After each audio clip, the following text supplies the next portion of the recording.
Hi hello ನಮಸ್ಕಾರ ಎಲ್ಲ ಪ್ರೀತಿಯ ಚಾಲಕ ಮಿತ್ರರಿಗೆ. ಸ್ನೇಹಿತರೆ, ಯಾರೆಲ್ಲ ಮೊದಲನೇ ಬಾರಿಗೆ ತಮ್ಮ ವಿಡಿಯೋವನ್ನು ವೀಕ್ಷಣೆ ಮಾಡ್ತೀರಾ ತಾವುಗಳು ಸಬ್ಸ್ಕ್ರೈಬ್ ಮಾಡೋದ್ರ ಮುಖಾಂತರವಾಗಿ ಒಂದು ಬೆಂಬಲವನ್ನು ಕೊಡಬೇಕು ಮತ್ತು ಆದಷ್ಟು ಈ ವಿಡಿಯೋವನ್ನು ಶೇರ್ ಮಾಡೋದು ಬೇಕು ಅಂತೇಳಿ ತಮ್ಮಲ್ಲಿ ಮನವಿಯನ್ನು ಮಾಡ್ಕೊಳ್ತಾ ಇದ್ದೇನೆ.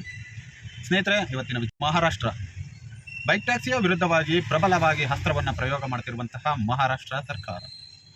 ತಮ್ಮೆಲ್ಲರಿಗೂ ಕೂಡ ಗೊತ್ತಿರುವ ಹಾಗೆ ಕರ್ನಾಟಕದಲ್ಲಿಯೂ ಕೂಡ ಒಂದು ಸಾರಿಗೆ ಇಲಾಖೆ ಅಂತಕ್ಕಂಥದ್ದು ಒಂದು ಇಲಾಖೆ ಇದೆ. ಅದಕ್ಕೊಬ್ಬರು ಮಿನಿಸ್ಟ್ರು ಕೂಡ ಇದ್ದಾರೆ. ಆಡಳಿತ ಮಾಡೋದಕ್ಕೆ ಅಂತೇಳಿ ನೂರಾರು ಜನ ಇಲಾಖೆಯ ಅಧಿಕಾರಿಗಳು ಕೂಡ ಇದ್ದಾರೆ. ಆದರೆ ಕರ್ನಾಟಕದ ಪಾಲಿಗೆ ಎಲ್ಲರೂ ಕೂಡ ಕೈಗೆ ಬಳೆಯನ್ನೇ ತೊಟ್ಕೊಂಡಿದ್ದಾರೆ ಅಂತಂದರೆ ಯಾವುದೇ ರೀತಿಯಾದ ತಪ್ಪಾಗಲಾರದು. ಏಕೆಂದರೆ ತಮ್ಮೆಲ್ಲರಿಗೂ ಕೂಡ ಗೊತ್ತಿರುವ ಹಾಗೆ ಕರ್ನಾಟಕ ರಾಜ್ಯದಲ್ಲಿರ್ತಕ್ಕಂತಹ ಸಾರಿಗೆ ಇಲಾಖೆ ಮತ್ತು ಸಾರಿಗೆ ಇಲಾಖೆಯ ಪ್ರಾಧಿಕಾರಕ್ಕೆ ಸಂಬಂಧಪಟ್ಟ ಎಲ್ಲ ಅಧಿಕಾರಿಗಳು ಕೂಡ ಮೌನ ವಹಿಸಿಕೊಳಿಸಿರ್ತಕ್ಕಂಥದ್ದು ತಮ್ಮೆಲ್ಲರಿಗೂ ಕೂಡ ಗೊತ್ತಿರುವಂತಿದೆ. ಸ್ನೇಹಿತರೆ, ಇವತ್ತಿನ ವಿಚಾರ ಏನು ಅಂದರೆ, ಮಹಾರಾಷ್ಟ್ರ ಸರ್ಕಾರ ಪ್ರಬಲವಾಗಿ 3 ತಿಂಗಳಿನಿಂದಲೂ ಕೂಡ ಸತತವಾಗಿ ಬೈಕ್ ಟ್ಯಾಕ್ಸಿಯ ವಿರುದ್ಧವಾಗಿ ಪ್ರಬಲವಾದ ಅಸ್ತ್ರವನ್ನೇ ಪ್ರಯೋಗ ಮಾಡ್ತಾ ಇದೆ.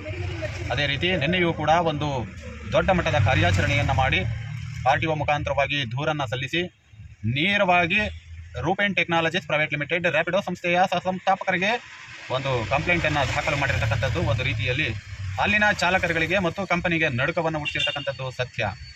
ಪೆಟ್ರೋಲ್ ಆಧಾರಿತವಾಗಿ ವಾಹನಗಳು ಇರ್ತಕ್ಕಂಥದ್ದು ಕೇವಲ ಸಾರ್ವಜನಿಕರಿಗೆ ಬಳಕೆಯನ್ನು ಮಾಡೋದಕ್ಕೆ ಅಲ್ಲ, ಕೇವಲ ಸ್ವಂತಕ್ಕೆ ಮಾತ್ರ ಅಂತಕ್ಕಂತಹ ಒಂದು ಕಟ್ಟುನಿಟ್ಟಿನ ಪಾಲನೆಯನ್ನು ಮಾಡ್ತಿರ್ತಕ್ಕಂತಹ ಮಹಾರಾಷ್ಟ್ರ ಸರ್ಕಾರ ನಿಜವಾಗಿಯೂ ಕೂಡ ಬೈಕ್ ಟ್ಯಾಕ್ಸಿಯನ್ನು ಕಂಟ್ರೋಲ್ ಮಾಡೋದರಲ್ಲಿ ಸಶಕ್ತವಾಗ್ತಾ ಇದೆ ಅಂತೇಳಿ ನನ್ನ ಅನಿಸಿಕೆಯನ್ನು ವ್ಯಕ್ತಪಡಿಸ್ತಾ ಇದ್ದೇನೆ.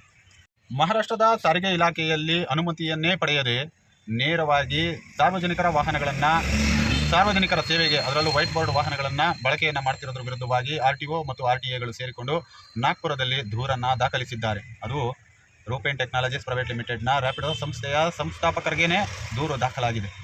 ಸ್ನೇಹಿತರೆ, ತಮ್ಮೆಲ್ಲರಿಗೂ ಕೂಡ ಗೊತ್ತಿರುವ ಹಾಗೆ ಕರ್ನಾಟಕದಲ್ಲಿ ಒಂದು ರೀತಿ ಸಾರಿಗೆ ಇಲಾಖೆ ಕೈಗೆ ಬಳೆ ತೊಟ್ಕೊಂಡು ಕೂತ್ಕೊಂಡಿದೆ ಅಂತ ಅನ್ಕೋಬೇಕು. ಇಲ್ಲಿ ಕೇವಲ ಕೋರ್ಟು ಅಂತ ಹೇಳಿ ಇಡೀ ಚಾಲಕರ ವರ್ಗವನ್ನು ಸಂಪೂರ್ಣವಾಗಿ ವಿನಾಶದ ದಾರಿಗೆ ತೆಗೆದುಕೊಂಡು ಹೋಗ್ತಾ ಇದೆ.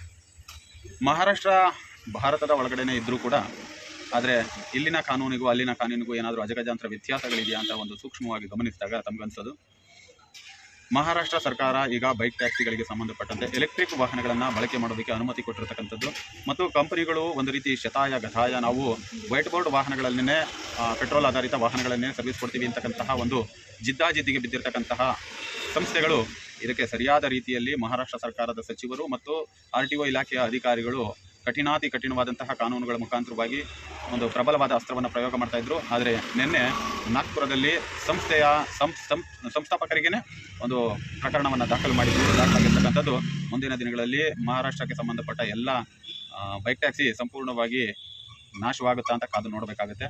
ಮತ್ತು ಇನ್ನು ಬೆಂಗಳೂರಿಗೆ ಸಂಬಂಧಪಟ್ಟಂತೆ ಯಾವುದೇ ರೀತಿಯಾದ ಹೊಸ ಅಪ್ಡೇಟ್ಗಳು ಇಲ್ಲ. ಸುಪ್ರೀಂ ಕೋರ್ಟ್ಗೆ ಏನೋ ಕೇಸ್ ಹೋಗಿದೆ, ಆದರೆ ಕೇಸ್ ಏನಾಯಿತು ಅಂತ ಹೇಳೋರು ಇಲ್ಲ, ಕೇಳೋರು ಇಲ್ಲ. ಹಾಗಾಗಿದೆ ನಮ್ಮ ಪರಿಸ್ಥಿತಿ. ನೋಡೋಣ, ಮುಂದಿನ ದಿನಗಳಲ್ಲಿ ಯಾವುದಾದ್ರೂ ಹೊಸ ಅಪ್ಡೇಟ್ಗಳು ಸಿಕ್ಕಿದರೆ ತಮಗೆ ತಿಳಿಸುವಂಥ ಕೆಲಸ ಮಾಡ್ತೀವಿ. ಧನ್ಯವಾದ.